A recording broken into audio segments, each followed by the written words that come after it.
Hallo, my naam is Annika Sanders, ek is nu 29 jaar oud en ek is op die oomblik in Newcastle in KZN. Ek het op Koffsie studeer, ek het in 2020 my studies voltooi en ek is in 2021 in Bloemfontein gelegitimeer. My bedieningservaring sluit in om in verskeie gemeentes te preek.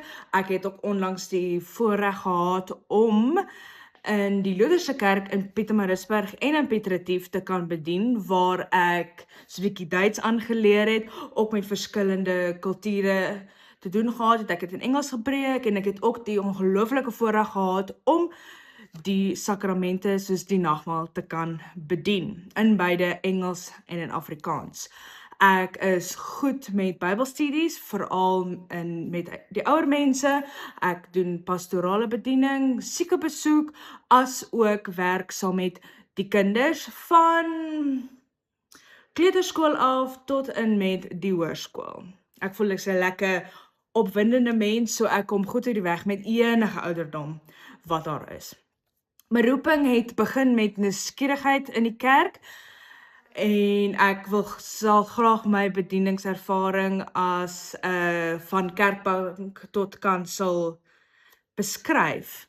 Maar dit was nie asof daar 'n stem uit die hemel uitgekom het om te sê Annika gaan studeer teologie nie. Dit was net 'n sagte, soos daai liedjie in die Halleluja, saggies en teer is die roepstem van Jesus en dit is presies wat gebeur het.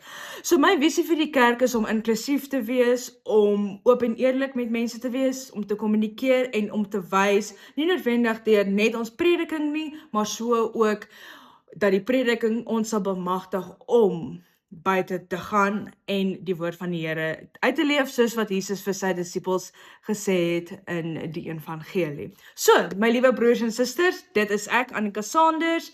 Ek hoop ek kan julle ontmoet in regte lewe en natuurlik is ek beskikbaar vir 'n preekbeet en 'n onderhoud. Mooi bly!